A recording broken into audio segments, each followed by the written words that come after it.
Joey Reese and Pickle Boot Shop. Get yourself a pickle. Get yourself a boot. Joey Reese and Pickle Boot Shop. Pickle time is happening. Hi there, fella. What's up? Hey. All right. So I've been waiting. Oh, you've been waiting. You have been. You're for me holding to it fit- in? What? Oh. This is, we're supposed to, you'll be like, hey, everybody, welcome back.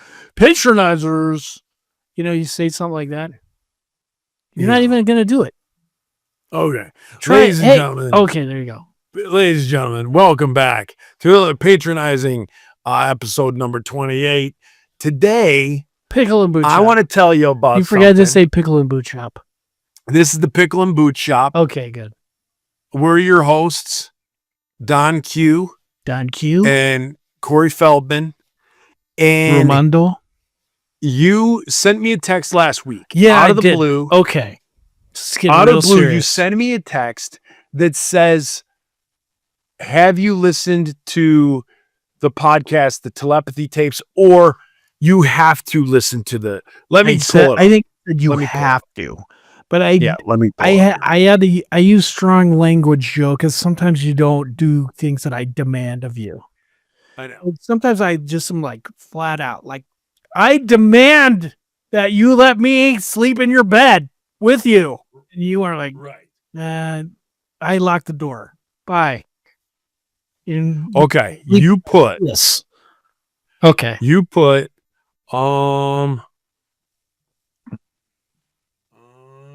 let me see. Guys, this is the part. Okay. Okay. On Sunday, May 11th, And now go. Yeah.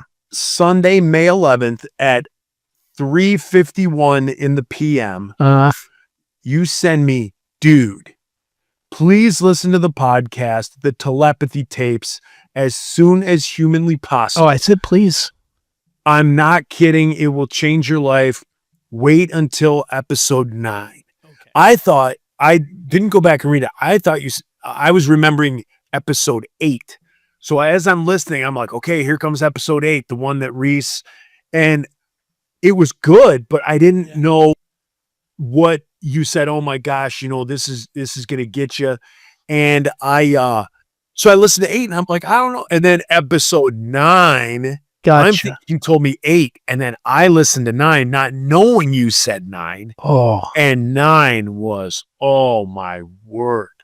So let's, Explain it to the people. all right.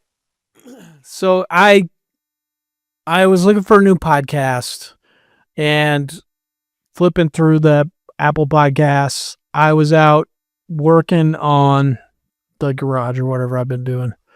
And it was like the telepathy tapes. And I don't even remember what the blurb is on the page, for it. But it's basically this lady is a reporter and she gets this idea from somebody that says,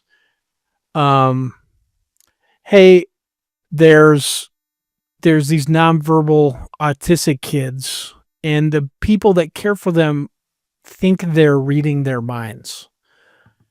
Right. So Yeah. she's like, I Yeah. wonder if somebody's doing anything about this. I wonder if there's like any studies or anyone I can talk to or anything. So she goes into it like pretty non-judgmental, but not really with an agenda, just to find out. This is going to A make an interesting fact-finding story. Mission. Yes. Fact-finding mission. She did, I think for the first episode, she hires like a film crew and she got somebody. So they filmed this and then they made a podcast and the film is being edited and going to come out. And there's a season Film 2. meaning a documentary. It's Yes, a documentary correct. film, not a film with actors. Yeah. And so that kind of piqued my interest. There is that podcast that I tell you I listen to called Otherworld.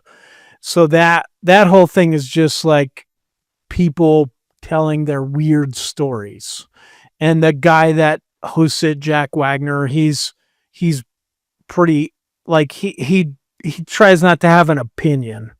I mean, he of course, like curates the stories and stuff, but like he wants people to be able to feel like this is a safe space to tell your weird stories about like the time you thought you saw a UFO. Or one of those stories was a person that had cared for a nonverbal autistic kid, and their story was like, this kid was reading my mind. And I was like, pretty cool.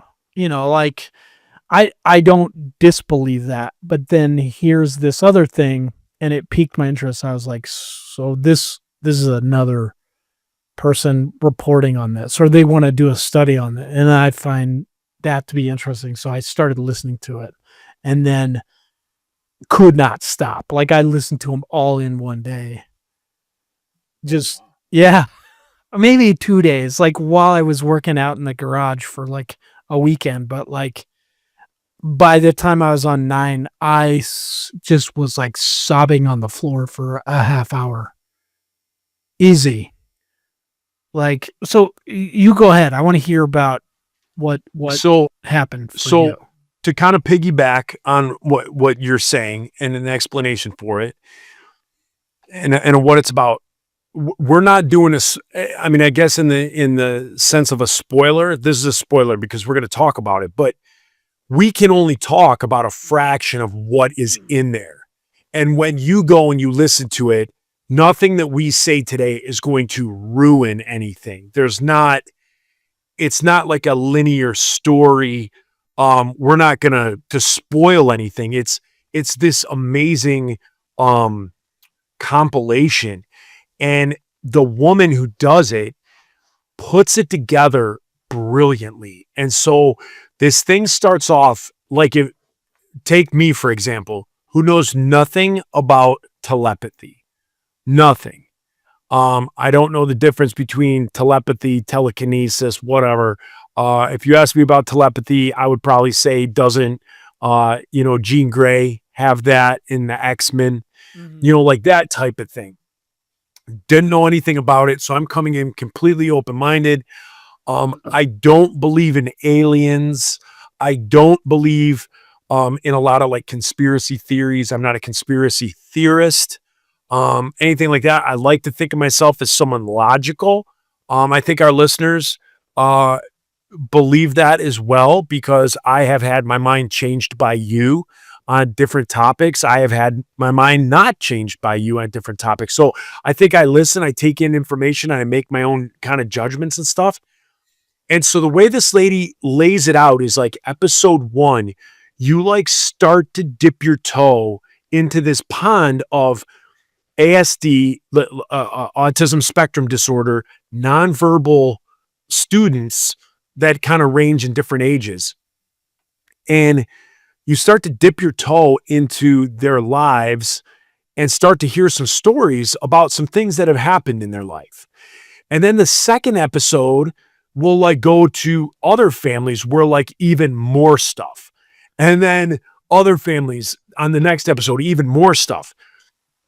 It looks like you're going to say something. No, I am just like, I love hearing your take on this, because I felt the same way. And I'm like, I think that my journey has been like super scientific and skeptical to where I am at this point where I'm just like, and there's so much, I don't know.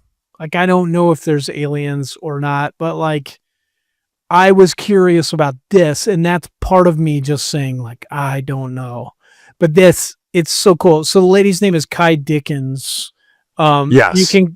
You can check it out. There's like a trailer for the film if you go to the telepathytapes.com. So like telepathy is, I think, like it describes the ability to like hear someone else's thoughts or to push your voice into someone else's brain, like without speaking, to communicate without words. So she had heard this, like this story, and it's anecdotal. This kid, like a mom was able to, with her nonverbal autistic kid, feel like they were reading her mind.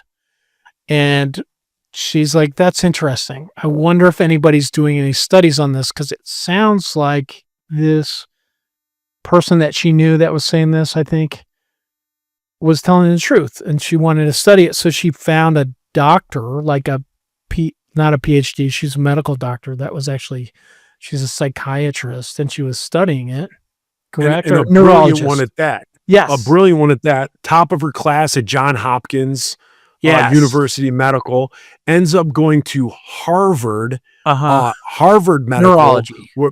Neurology, where she studies with some of the most brilliant minds in the field of neuroscience and all these different things. And this lady, it's without a question, she's like, yes, this exists. And I think what hooked me is, I'm going to be honest with you, 15 minutes into the first one, I was hooked. I was not skeptical. I did not think of this. This does not come across as you're trying to convince me that there's aliens. This does not come across like that. This is something that when you finish the first episode, you're like, why isn't this on the front page of every newspaper? Why doesn't everyone know about this? Why aren't nonverbal human beings being taken out of solitude and crappy healthcare facilities because they're looked at as like these busted waste of human beings, when they make Einstein look like a kindergartner? Yeah. And the knowledge doesn't even begin. And so I'm getting way ahead of myself. What I thought was amazing was right off the rip, this is not verbatim, but it's to the effect of, whenever I think of like telepathy, I think of I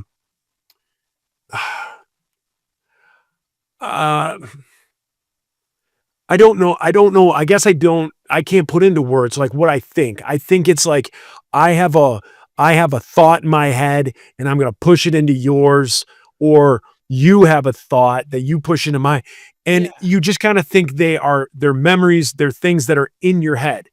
When they break it down into like the scientific, that like all that's in your skull, like, I mean, I'm not saying anything right now. I'm not about to say anything that's groundbreaking or anything new, right? Our memories and our heads, our brains are just, it's goo. We have like an organ, a muscle in our head.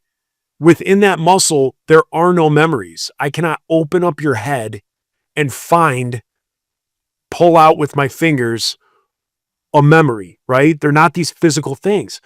They are all energy and impulses. They're electromagnetic impulses that are firing off in your brain. So science, I'm going to interrupt you for 2 seconds, Joe. So like the scientific thought, like, and comes across, like she'll talk about people who are matterists. What is it? Matter? Like they're matterists. Matterists.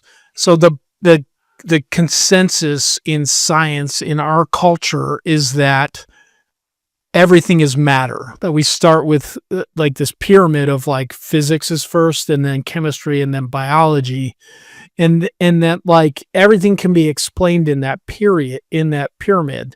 You know, like, first of all, we're going to go with Newtonian and Einsteinian physics, and that's going to explain this. And so like, and gets up to biology. So like for biology and neurologists, like this lady would think your memories are stored in your brain, and it's just chemicals. It's just like a switching on and off of like an atom or a certain molecule, that in the way that your brain stores memory, it's like the same way that computers work and store memory, and like it's binary, it's on or off. And if you can write a 15 chain code of on and off, it means the letter A, and then it keeps going. And scientists feel that that's how your memories are stored, and that you are just chemical reactions. You are just accessing those memories or acting on those memories, and different parts of your brain control your personality or your drive to, like you have this lizard brain that is like, I'm hungry, or I would like to have sex today. You know, like that kind of stuff is kind of curtailed in like the way you were brought up or your genetics, and then how your memories have been stored. That's the general kind of operating system that we're working on. That's like the general consensus of science, is that like you may exist or not. Like your conscience is a sum of all those things. So this lady who is this brilliant neurologist is like, hey, I want to look at this. Like these kids, these parents that are saying, or these caregivers for nonverbal autistic people, why are they saying their kids can read their minds, or they're talking to them without being able to talk? Okay, so it's enough of a phenomena that they could do science on it. And you were saying like 15 minutes into it, you're hooked because this lady that Kai Dickens, that is the host of the thing, she witnesses it. Like she's like, okay, we found this kid, and goes to this doctor and they do this test where they're showing Uno cards to the mom, like in another room, right? Yeah. The kid, and this is a big thing with these nonverbal autistic kids, is that they are, because of where we're at with trying to figure out how to help special needs kids. It used to be that like those kids, you know, they'd just be like, there's not much we can do with them, and they'd be institutionalized. And now there's all this therapy and people trying to help them be able to communicate, like using picture boards or then letter boards, or now there's like a lot of iPad programs or computers that they can be taught how to type into.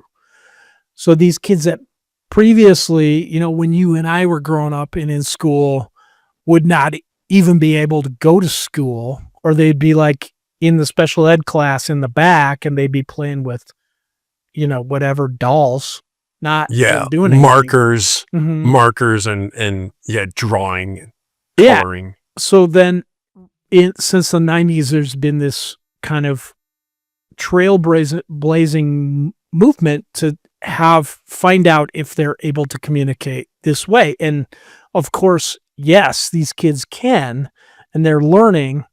And then the thing that they're figuring out is because these kids can communicate, they're saying things that they know things they shouldn't. Like, for instance, this kid that was like, hey, what Uno card is your mom holding right now?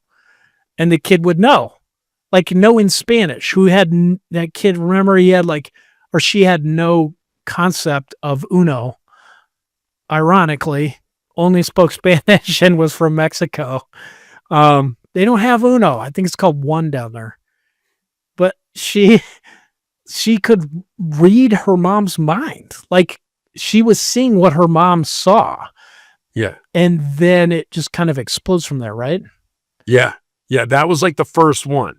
And so episode 1, you hear this simple test that they do with these Uno cards, and you're sold. You're like, okay, this is a real thing.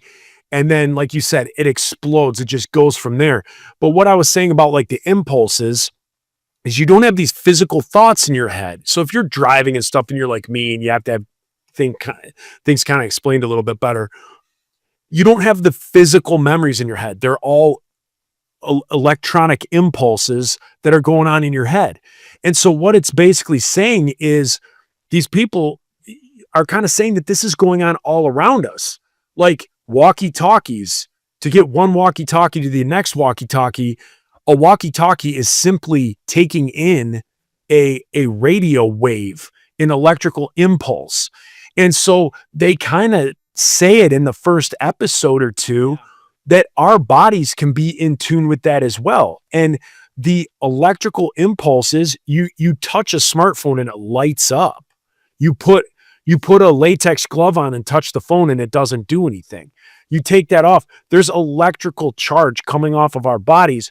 And some of us, you know, and it seems to be nonverbal, are like radio towers of being able to get that, where those of us that are verbal and have a lot more going on can't seem to get those. We can, and they explain that in the show, like, hey, I haven't, like you might wake up one day and think like, oh man, I haven't talked to Reese in a while. And all of a sudden you text me and it's like, that is bizarre. I was just thinking about you. Yeah. They talk in this documentary from something as simple as that all the way to, I mean, you guys are going to be blown away to the nth degree where these people are literally speaking to God. Yeah. Literally speaking to God. I soaked in every bit of this 10, the first season's 10 episodes. They're each an hour.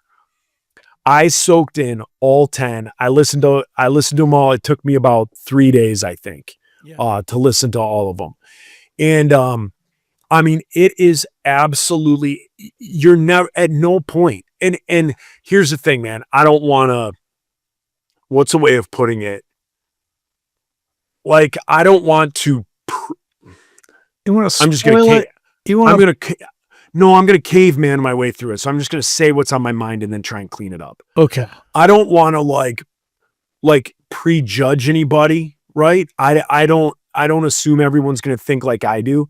You might listen to this and think of it the exact same way as I do with UFOs. Like, I don't believe in it. You're going to listen to this and you might be able to be like, well, I think they were cheating on this test. Well, I think they did this. Well, I think they did that. But when you listen to this, they take every precaution to make sure that what they're doing is on the up and up. And if you listen to this and the heart that is speaking, there's something different. It's not someone who's trying to sell you snake oil. These aren't people who are trying to like make a buck. This is just ultimately, fast forwarding all the way to episode 10, these are people that want all of us to know about love. And that's what's crazy. You press play on episode 1 of a podcast about telepathy, and by episode 10, you're on the phone or you're on the floor crying. You're in your car, tears welled up in your face on going to your next roofing job. And you are in awe of these children, these students, these 15-year-olds that their comprehension, like what's going on in their brain that they can't get out verbally, and their bodies are broken and busted and they don't work right, but their brains, they've talked to Jesus. I mean, it is mind blowing. Okay, guys, if you're going to listen to it and you don't want to spoil it, you should stop now because I'm going to spoil it for you. But I can't. Like, you can listen to the whole thing and just, it will blow your mind away. There's nothing I can tell you or Joe can tell you about it that we heard that will make that go away. If you don't want to hear anymore, go ahead and quit listening to the Patronizer edition, and we love you, but I'm about to talk a lot about it. Okay, so here goes. What tripped me out, guys, is that like they start talking about like, okay, well, maybe these kids just have like a really good connection with their mothers, and they're still trying to explain it in terms of biology. Like, well, that kid was they were in their mom. Maybe they're getting visual cues, and they keep making the tests harder, like where the kid is in a different room and the kid can still do it. They're not touching their mom. Now, so some of these kids, part of the therapy for them to get to the point where they can do the typing and stuff is somebody has to touch them. And that seems like manipulative. But one of the things that is covered is like these kids, when they get to the point where they can communicate, number one, they're super intelligent. They're not like dummies, like Joe and let me interrupt. When Reese says super intelligent, this is what's bananas, and you will hear. They are born knowing 5 languages. Like, there are children that they are born and they're in these bodies and they are 2 years old, and they know Japanese, Spanish, English, French, and they chose to speak English because that is what their mother is Yeah. speaking to them at Yeah. like 2 years old. So not all the kids are like this, like super savant like that, but they're all highly intelligent and they're all highly emotionally intelligent that she talks about. And like, so they're then like, as soon as they're able to communicate what's happening, first of all, they're thinking, okay, these kids formed a really good bond with their parents, but the kids are reporting like, no, what's wrong is I'm not in my body. Like that whole thing. And they'd be like, hey, buddy, now that you can talk and you've calmed down, why were you flapping your arms around back there? Because I couldn't feel them. Or I can't feel my mouth. I'm not in there. It's like their connection. And this is what's trippy is because like as scientists, you believe you're inside your brain. You're conscious. The brain is the seat of your consciousness. And what these kids are coming back with is that is not it. Like they're just connected to it. And I talk about this theory I have where we're basically possessing apes.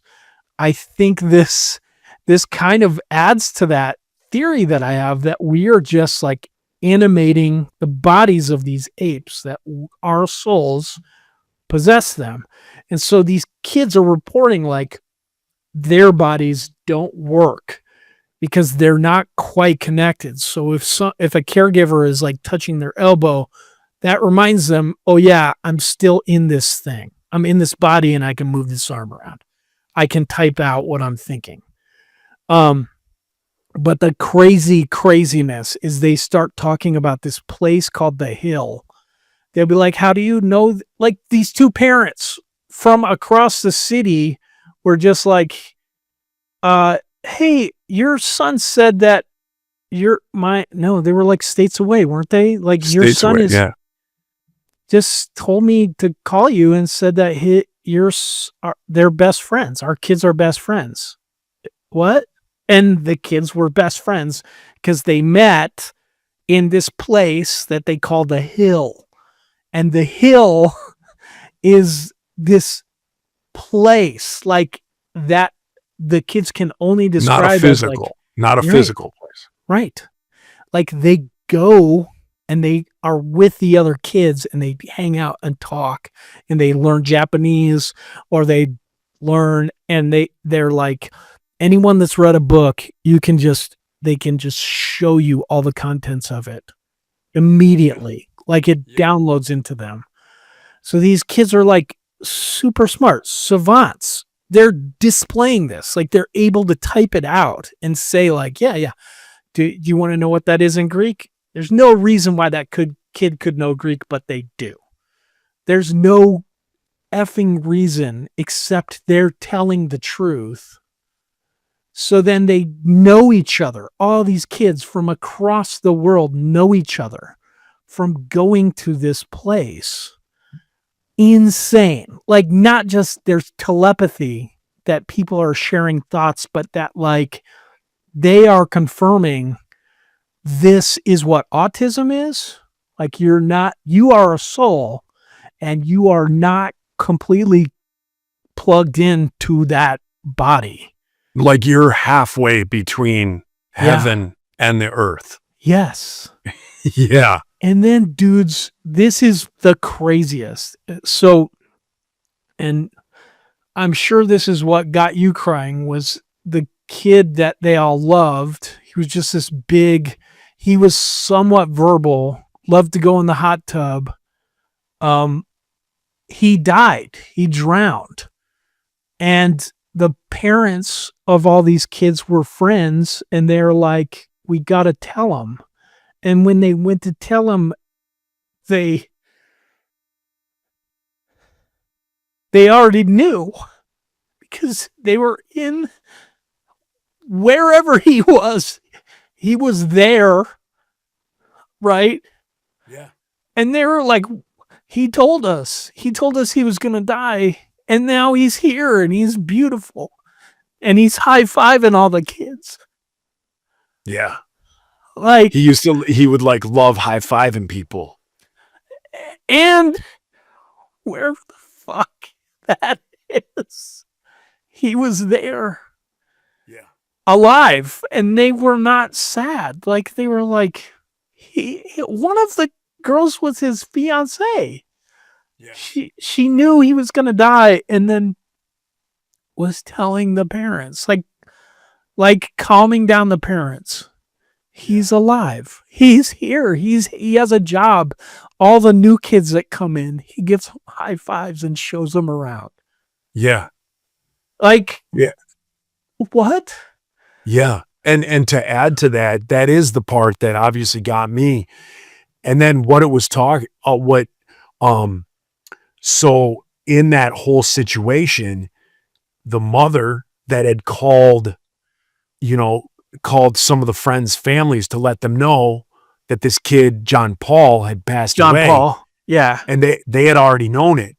And one of the friends was almost like an interpreter. And so one of these other autistic kids that she had called the family, and this kid interpreted back and basically said, yeah, we already knew this. John Paul told us XYZ. He told us to tell you that he's okay. He's not broken. His body isn't broken anymore, that he's free, that he's a child of God and he is free. And then to go beyond that, this kid also tells this mom that in our everyday, our family members that have passed are around us. And so the mom had laid down to take a nap, and John Paul knew what was coming. And so mom laid down to take a nap, and John Paul came in and sat at the edge of the bed and rubbed his mom's arm and, kind of gave her like like a comforting whatever. And she was like, John Paul, I'm just going to take a nap for a little bit. He got up. He went down to the hot tub. They believe he had a seizure. Yep. And he seized in the hot tub and he drowned. He has a different story. He told his friend a different story, that he didn't have a seizure, that he didn't drown, that it was all a bigger plan. But here's what's crazy. This is what I'm trying to get at. This friend said that while this happened, so the mom wakes up and the mom and dad find John Paul in the hot tub, and they get in and they're trying to get him out, but he's big. He's like 6'8", I think they said. He's 6'8". He's this big, gentle giant, and he's a big boy. And they're trying to get him out, and they can't because they're slipping in the hot tub on the slippery sides and stuff. They can't get him out. When this boy is relaying this information to the mother, he says, yes, your like great uncle, who was a cattleman, who was worked on a ranch and dealt with cattle and stuff. This is what hit me. He was in there with you, giving you all of his strength, trying to push John Paul out of the water. And then your grandfather was in there trying to pull as well. So she's thinking she's by herself trying to get him out.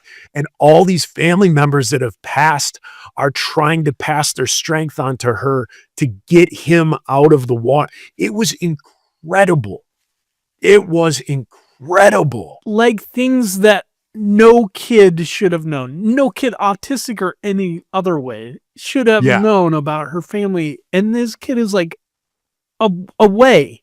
He's not anywhere near her, doesn't know her, has never been to her house. Correct. Yeah. Yes.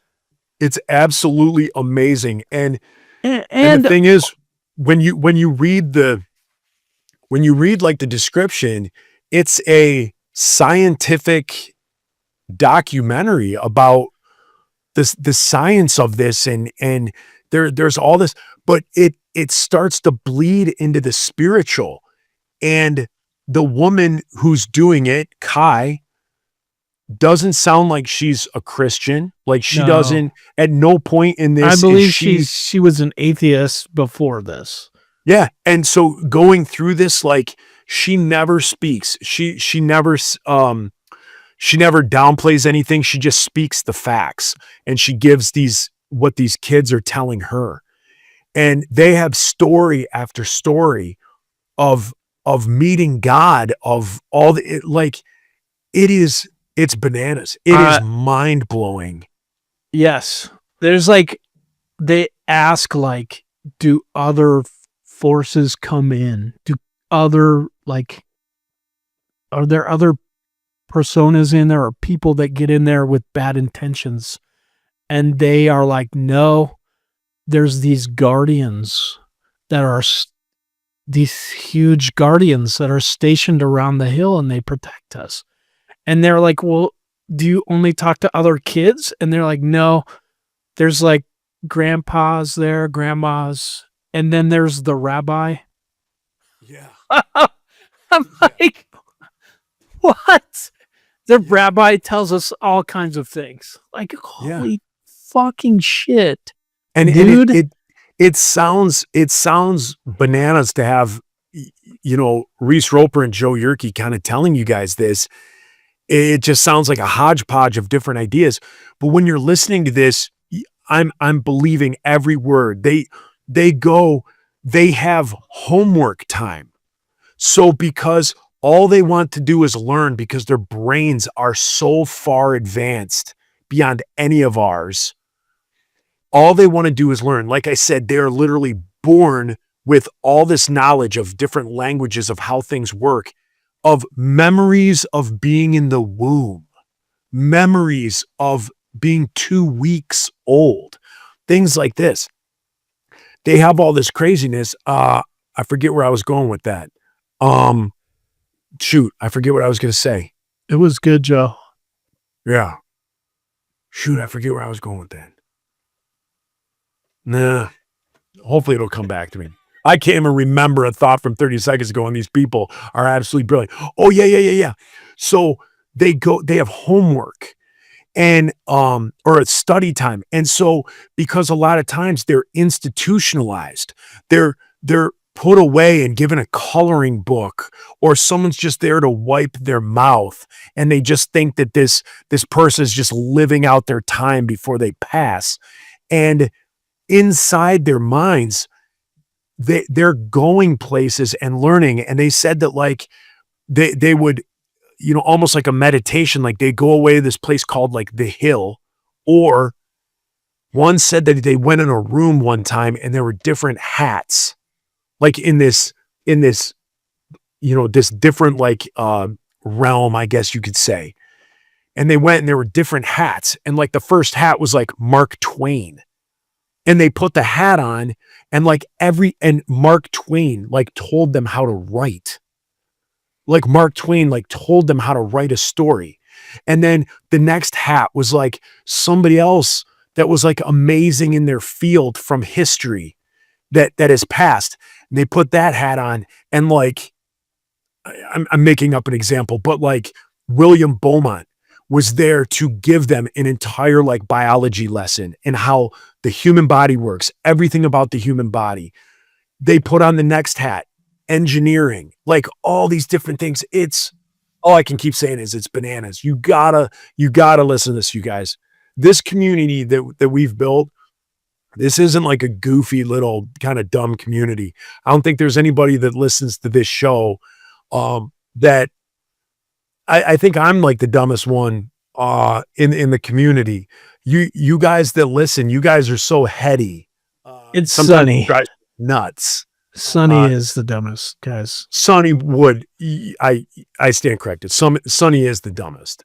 But this community is so heady. And this is going to be right up your alley. And by the end of this, I'm going to make a really weird connection here, and I might totally be overstretching. But by the end of this documentary, it's talking about a paradigm shift. It's talking about a completely different shift of the human brain and the way we process things to bring about a future that I believe is prophesied in the Bible. And And it takes a little community like ours to hear this and believe this, to start making that what's talked about ripple out. It talks about it in the 10th episode, in the 9th episode, in the 10th episode, that like if somebody hears it here and they just keep it in, and somebody else listens to the telepathy tapes and they listen to these kids and they just keep it inside, like, oh, that was cool, like a good book, and then you just put it on the shelf. And then when it's brought up in the future, somebody else, oh, did you listen to this? Yeah, I did. These kids are like, you have to get our story out there. They don't want money. They don't want stuff like that. They literally hold the secrets to heal people. They don't To even want their bring bodies people to work. Like they're not, Yeah. that's not what this is about. They're not like, hey, we found the cure for autism. They're not like there's a cure. They're like, you guys need the fixing. Like Yes. we're in the real world. What you're doing is this. Yeah. You're held back by your bodies. It's basically like at the beginning, you talked, Reese, about how, we inhabit these apes, these containers, and these people, these nonverbal ASD kids, like they're basically saying like, because we have our brains in these bodies and these bodies work and we give into our desires and things like that, we're distracted. And they're saying that there is so much out there that if we're not distracted by our bodies and what's going on around us and all these senses, that we get caught up in stuff, and they don't have that. They're seeing the world for what it is. We all talk about it. What goes on around us? What can't we see? What's in the spiritual world that we can't see? Who's next to us? Who's by us? Do we have a guardian angel? Do we, are our grandparents visiting us in our dreams? Are people that we love that have passed visiting us in our dreams? And these kids, they confirm all of that. They confirm it all. And they're literally these pillars of knowledge that we think are just these broken bodies that can be forgotten, but that we don't want to look at when we see them in a restaurant because it looks uncomfortable. And they want nothing more than for you to go up and be like, you're amazing. I know what's in there. I heard the telepathy tapes. I know what's in there. I love you. I know what's going on in there is rad. And that's where the connections start.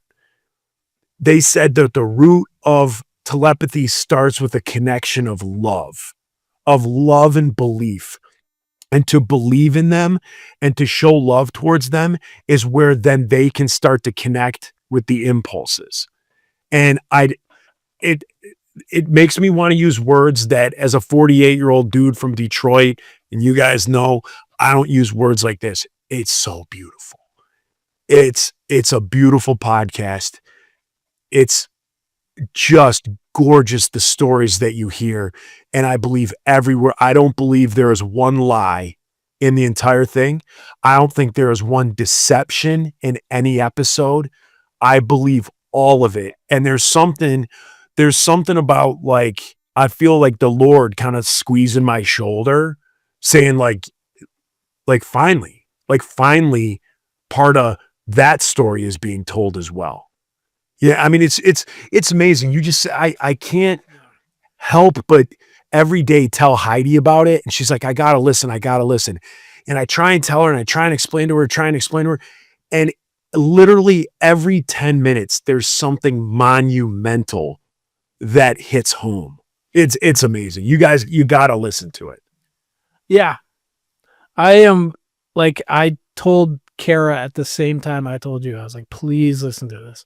I'm so proud of you for just like checking it out, for doing that. And like, I'm so glad we could have this talk. I hope Kara does. Kara thinks she's an atheist, or she did at least when we met, but I've determined she's an agnostic because I think she believes in souls. But I'm like, you have to listen to this. I need to know what this does to you, because like for me, it's confirmation bias. Like there's tons of like, I already believe this. This is just like, oh, you're right. I feel Like, not just that I'm like, okay, what I believed exactly is right, because that's not it. I don't think we'll get that until we're there. But I think, like, hey, man, you're okay. Like, I'm getting that. You're okay. And this is true. Like, what matters is you are doing things in love. Like, do that. Be that. Love those kids. Yeah. This whole thing doesn't matter. Like, that is what is. This is just, like I always tell you, this is just molecules. It's not real. Yeah, we are all molecules because we are in these bodies. They are half and half. They're a foot in the spiritual world and they're a foot on the planet in the world. And so they're that conduit of absolute, I mean, it's Bro. like the only word you can use is love. They're just a conduit of absolute love and truth that flows out of them. It's amazing. It is absolutely amazing. It is amazing. It was amazing. I would say it's life-changing. Like the podcasts that I've listened to for the last 3 days, I have changed. It's changed me. It's changed the way I think. It's changed a lot of stuff, or solidified. You know. Yeah, both for me. And I really want to hear what Kara has to say, because I'm like, it feels like our relationship is me just, I feel like I'm proselytizing a lot. Like, and it's not that. I'm just like, this is important to me. Like, you have to know this is why I'm this way. I feel like I was loved when I was unlovable. That, like, there is something here that I am loved by Jesus, like, immeasurably. That this God that looks out for the small people and like wants us to stand up to bullies and to feed one another and care for one another, and all of this comes from this. And I can't, like, I need you to get this about me. And I feel like this might be a real good gateway drug for that. Yeah. Or something else. I agree. I just want to know agree. what I'm in the same boat as you. Yeah. I'm in the same boat. Yeah. I love you, dude. Love you too, buddy. This is great. Thanks for recommending that to me. Yeah. And I do want people to know, if you've been listening to the podcast, last week I asked about a Netflix documentary about a tornado in Joplin, Missouri. We have made contact with, I don't know if it's Cecil or Cecil. Cecil. We have made contact with Cecil, and he will be on the show. We're going to be talking to him about his story. We are supposed to record the Monday after Labor Day. So Labor Day, and then the following Monday, we're supposed to record with him. So stay tuned for that. Listen for that. That should be a good one too. But again, thanks for this one, Reese. This was a great, man, I'm going to go back and listen to it again. So I am too. yeah. I forgot John Paul's name. So I'm like, Yeah. bro, listen again. So good. All right, man. All right. Love you guys. Let's get out of here.